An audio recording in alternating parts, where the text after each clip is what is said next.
in law school, when I was writing a note, I was looking at a brand new set of laws that had not previously been enacted in any jurisdiction. They were new. And I was assessing at the time, as law school students do, what criteria I thought might be used by courts to make a determination in the future as to whether or not they should be treated as punitive and therefore not unconstitutional, but as therefore ones that carry with them certain rights versus, preventative. Judge Jackson, so you've pointed that these were views in law school, and listen, I will recognize that all of us, when we are students, may have views that as time and maturity passes on, we may change. But what troubles me is this was not just a law school view, it's one that has continued. So when you were vice chairman of the Sentencing Commission, you expressed significant concerns that the White House has argued that your quotes were taken out of context. So I want to provide the full context of your quote, because you said, yes, I want to ask you about the means by which we can distinguish more or less serious offenders. I know that all of you sort of touched on that. Mr. Futrell, you talked about going from singular to one-on-one to group experience. I'm just wondering if there's some sort of inevitable and natural progression from one stage to the other, such that you could say that the least serious offenders are in the singular experience stage. And I guess my thought is, in looking at some of the testimony that other people will have later in the day, I was surprised at some of the testimony with respect to the motivation of offenders, and we're talking about child pornography offenders, and that there are people who get involved with this kind of activity who may not be pedophiles and who may not be necessarily interested really in the child pornography, but have other motivations with respect to the use of technology and being in the group. And here are lots of reasons perhaps why people might engage in this. And so I'm wondering whether you could say that there could be a less serious child pornography offender who is engaging in the type of conduct in the group experience level because their motivation is the challenge or to use the technology. They're very sophisticated technologically, but they aren't necessarily that interested in the child pornography piece of it. Now I find that a pretty remarkable argument, that people in possession of child pornography are not actually interested in the child porn. They're not pedophiles. They're just interested in technology. Is that, and I wanted to provide the whole quote because the White House said that portions of this were used out of context, so this is your entire quote. Do you agree with that sentiment, that there is some meaningful population of people who have child pornography but are not in fact pedophiles or getting satisfaction from it? Thank you, Senator, for allowing me to address what appears to be a question that I was asking in the context of a hearing on child pornography. You've provided the entire quote, and it looks as though I was asking that of someone, not taking that position.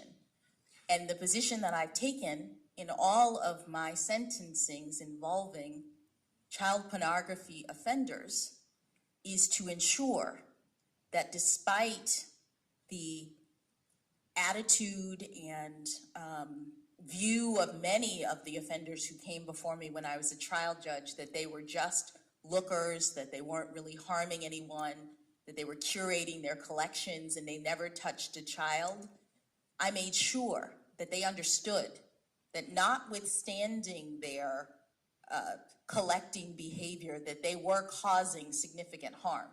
So Judge Jackson, all right, you raise your actual sentencing, and I think that's very productive. Let's take a look at your actual sentencing. And you've had 10 different cases involving child pornography. These are the cases. There are two, U.S. versus Buttry and U.S. versus Can, for which the government did not make a recommendation. And you said earlier, when Chairman Durbin was trying to preempt this line of attack, you said it's a sickening and egregious crime, which I very much agree with. And you said the guidelines lead to extreme departures. Okay? Let's look at what the prosecutors are asking for. And I would note that this was in the District of Columbia, where prosecutors are far more liberal than many of the prosecutors in this country. And in every case in which, so United States versus Hess, there was a mandatory statutory minimum of 60 months, and you imposed 60 months because you had no discretion. in United States versus Nickerson, there was a mutual agreement of the parties to 120 months, and that's what you imposed. In every other case, United States versus Chazen, the prosecutor asked for 78 to 97 months. You imposed 28 months. 28 months is a 64% reduction. In United States versus Cooper, the prosecutor asked for 72 months. You imposed 60 months. That was a 17% reduction. In United States versus Downs, the prosecutor asked for 70 months. You imposed 60. That was a 14% reduction. In United States versus Hawkins, the prosecutor asked for 24 months. You imposed 3 months. That was an 88% reduction. In United States versus Savage, the prosecutor asked for 49 months. You imposed 37. That was a 24% reduction. In United States versus Stewart, the prosecutor asked for 97 months. You imposed 57. That was a 41% reduction.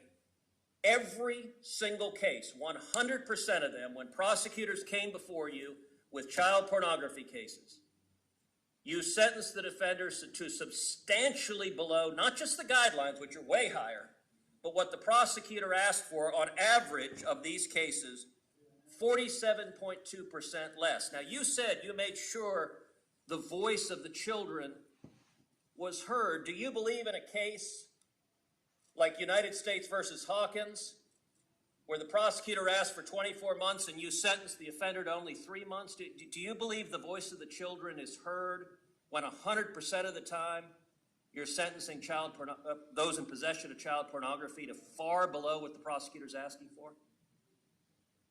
Yes, Senator, I do. Could you explain how? I will.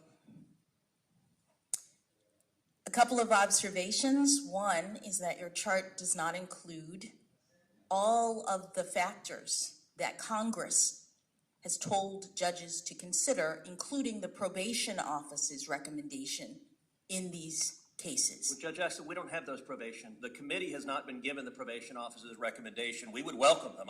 Mr. Chairman, I would love to see those. We don't have access to them. The second thing I would say is that I take these cases very seriously as a mother, as someone who, as a judge, has to review the actual evidence in these cases and, based on Congress's requirement, take into account not only the sentencing guidelines, not only the recommendations of the parties, but also things like the stories of the victims, also things like the nature and circumstances of the offense and the history and characteristics of the defendant. Congress is the body that tells sentencing judges what they're supposed to look at. And Congress has said that a judge is not playing a numbers game. The judge is looking at all of these different factors and making a determination in every case based on a number of different considerations. And in every case, I did my duty to hold the defendants accountable in light of the evidence and the information that was presented to me. In 100% of the cases, was the evidence less than the prosecutors asked for? Senator, the evidence in these cases are egregious. The evidence in these cases are among the worst that I have seen, and yet, as Congress directs, judges don't just calculate the guidelines and stop. Judges have to take into account the personal circumstances of the defendant because that's a requirement of Congress. Judges have to consider things like the victims, and when I was talking about making sure that victims' circumstances are heard, it was about my sentencing practices. Well, that I show victims being heard with respect. Thank you, Mr. Chairman. In 2012,